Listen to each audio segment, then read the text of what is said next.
The August SAT is right around the corner, and if you don't know how to solve these four grammar questions, your score is cooked. So unless you want this to end up as your score, stick around until the end of the video. Alright, starting off with question number one. So my advice with these transition questions is you're going to generally have to understand the relationship between all the sentences in the passage in order to find the accurate transition. So instead of just reading like the sentence right here where the transition would be applied, I would suggest actually reading the whole passage and understanding what it's saying. So the passage reads, during the 1924 New York Ticker Tape Parade for U.S. Olympic champions, the ribbon-like swirls descending on the scene were paper stools from tickers, which were used to transmit stock prices. So basically, the first sentence is telling us about a historical account of a material being used, and I've written that in my notes right here. Second sentence. Of course, the original ticker tape had long since been retired by the 2019 parade for the U.S. women's national soccer team. All right, so this second sentence is telling us that this original material was retired way before 2019. And then third sentence, blank shredded standard paper enriched the celebration. So this is telling us that the sentence is describing what they used after the swirls. So after these ribbon swirls were used, they started using shredded paper. So to find the best transition, we need to see how the third sentence and the second sentence connect. So, well, the second sentence is telling us that they stopped using the ticker, and the third is telling us what is being used instead. So our transition, what does it have to show? It has to show that this new thing came after this old thing was retired, that it happened next, right? So which one of these choices conveys that something is happening next? C, then. B and D, in addition, and in other words, they don't make sense because you're not adding or restating anything. And then A right here, with this in mind, is a very commonly selected answer choice. But the reason A is going to be wrong is because with this in mind is usually used with some sort of purpose in mind in consideration of the like aforementioned context. So this instance right here is more of a factual telling of a chronological set of events without like an agent performing an action with the purpose in mind. So with this in mind would be used in a sense like the weather forecast predicted rain. With this in mind, we packed umbrellas. See here, the person performing the action is doing so because they're responding to the first idea, the fact that it'll rain. But in this passage, we're not describing someone making a decision, we're just conveying what happened next. And what does that best is going to be C then. Alright, moving on to question number two. The quadranted meteor shower has a ZHR of 110, meaning that at the shower's peak, 110 meteors per hour could be potentially seen by a hypothetical observer. Calculation that assumes ideal viewing conditions blank. Alright, so after reading the paragraph, we can see that the first sentence doesn't really matter. We only care about the second sentence, and that's going to be because this is a modifier question. So with modifiers, you only really care about what precedes a comma, the phrase that precedes a comma, and then obviously what we are trying to figure out, what comes after the comma. So taking a look at the structure of the second sentence, it starts off with an introductory modifier, which is essentially an introductory phrase that needs to be followed by a main clause, like a complete sentence. So what we're looking for is for a grammatically correct continuation that completes the thought and accurately describes this modifier of a calculation. And so since the modifier begins with a calculation, the subject that follows a comma must refer to a calculation, the same calculation. And the only calculation mentioned here is ZHR. So the part after the comma needs to start with ZHR or the ZHR or whatever to ensure that the modifier we're using right here is actually describing what it's intended to refer to. If you were to look at any of these other answer choices, it says an actual viewer or there may be or the number, right? These are not accurate subjects in relation to the modifier of a calculation. So for those reasons, A, B, and C are wrong and D is right. But if you actually didn't know the grammar rule, here's another way to think about it, right? So if you actually just interpret what the passage is saying, it's just saying that ZHR is the number of meteors a hypothetical viewer could see under perfect conditions.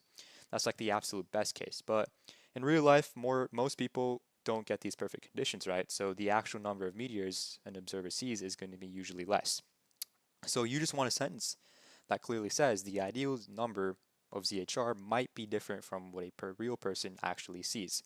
And if you were to look at the answer choices, D is the only one that clearly and accurately communicates that. So that's why you can pick D using that logic as well. But regardless, the answer is going to be D. All right, moving on to question number three. So with this one, I'm not going to be reading the passage as it is pretty long, but you should recognize that you do not need this last sentence right here in order to accurately answer the question. And when I'm explaining the question, I'm going to go into the right answer right away. So if you want to get the answer on your own and actually work through the question, go ahead and pause the video right now. Alright, so the right answer to this question is going to be D, hoping. And according to grammar rules, that's going to be the right answer because we need a participial phrase to modify the noun researchers. And if you were to plug in hoping into this blank right here, the phrase hoping to find connections is a participial phrase that modifies the noun researchers. And the reason we need the participial phrase to modify researchers is because we already have a verb analyzed right here, right? And so basically, researchers hoping to find connections, all of this is going to be gibberish. It's just describing what they wanted to find. So even if we got rid of this, it would just read hoping to find connections, analyze geotagged media posts from various sites in Columbus.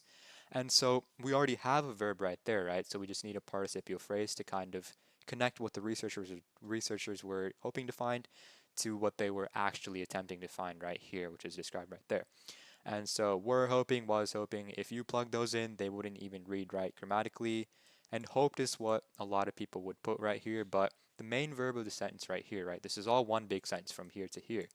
The main verb is going to be analyze because the researchers are analyzing these posts. That's the main crux of the sentence. So you're not going to be able to introduce another subject verb pair, or you can't attach these two verbs to that one subject of researchers because that's not how the way sentences work. So if you were to plug that in, it would just not make any sense. And so that's why C is going to be wrong. So with these kinds of questions, I'd look to eliminate as much gibberish as possible.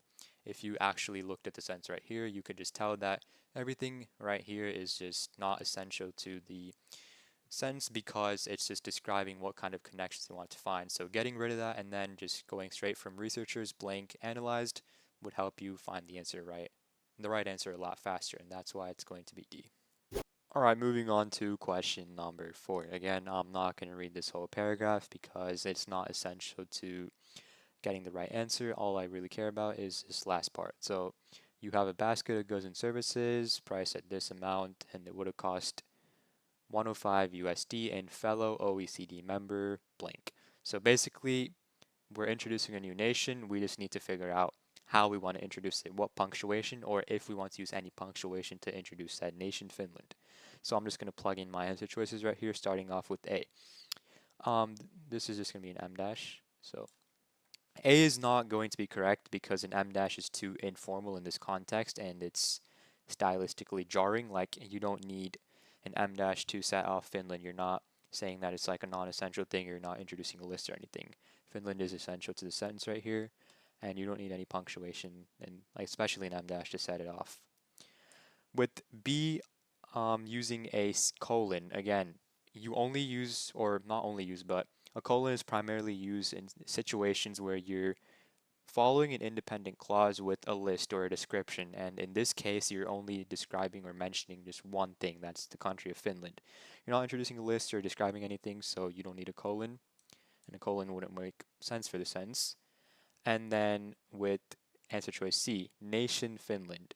This is also wrong because commas around Finland imply that it's non-restrictive, or essentially it's saying that it's extra info, which doesn't fit here, right? We need to specify the nation, not just add like something aside. Because if I was just to say nation, comma Finland, that would just say that Finland is like an extra detail that you don't need. But you need to mention the nation Finland in order for the sentence to make sense, and you need to specify where it would have cost 105 USD. And so when when something is essential to a sentence, what you have to do is just make sure that it has no punctuation associated with it. And if there's any punctuation, it's either going to be like a list or non-essential. So if it's essential, no punctuation. That's the rule to remember for the SAT. And in these kinds of questions, the answer is always going to be the one without punctuation, like in this one.